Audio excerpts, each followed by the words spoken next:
like I should just be a little bit more transparent out here in general about being in a rebuild of a nonprofit and talking about the stuff that doesn't often get talked about. And, you know, this week I had a board meeting that was really hard for me. It was the first time I felt like I came to a meeting in fullness of vulnerability. And, you know, with the stuff I've been writing and the things I've been studying, a lot of my doctoral work is around, you know, social transformation. And to me, social transformation has a lot to do with how vulnerable people are willing to be at the end of the day. And so I had to come to my board and just confess that, like, I was so worried about failing that I didn't show up as a leader.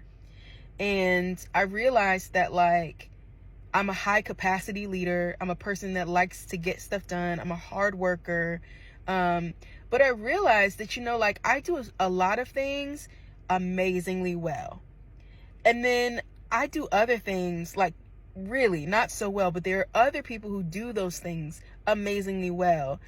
And I realized that in trying to be and do everything perfectly, that I didn't do anything well. And I was realizing that in the midst of having to rebuild, and that means making new connections and meeting new people, that what I needed to do was, like, come clean to myself. Who are you?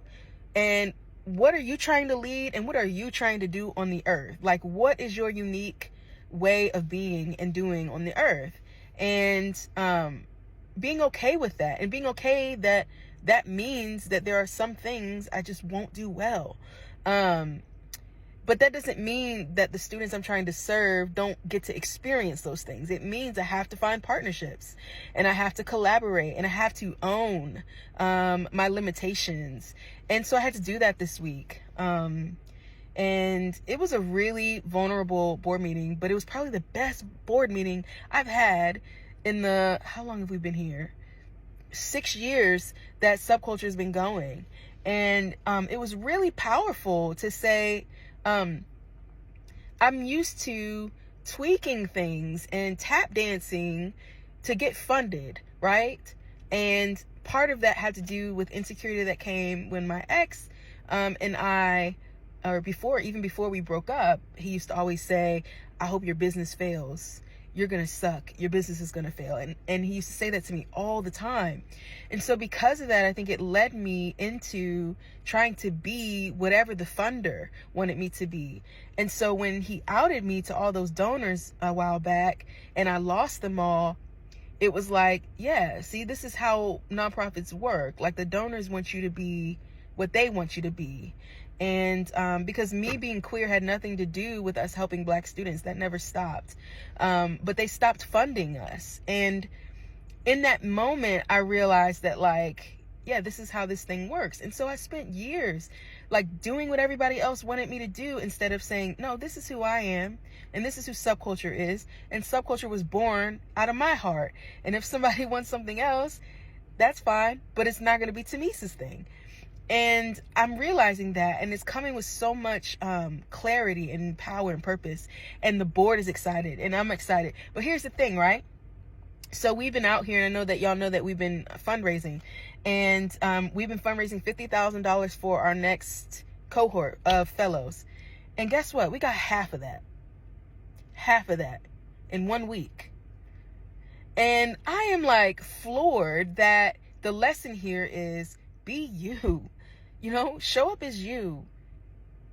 Because at the end of the day, I care about the actualization of Black college students while they're in college. I'm learning about myself. I'm learning about my ego. I'm learning how to regulate myself. I'm learning how to navigate spaces. I'm learning how my own mentality affects a room I come into. I'm learning how to lead. I'm learning what I'm good at.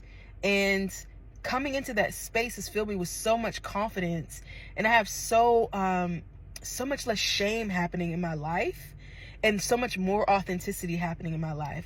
I was talking to my mom earlier, and she was like, well, how do you know you're this way or that? And I said, Mom, because I know what it feels like to pretend, and this ain't it.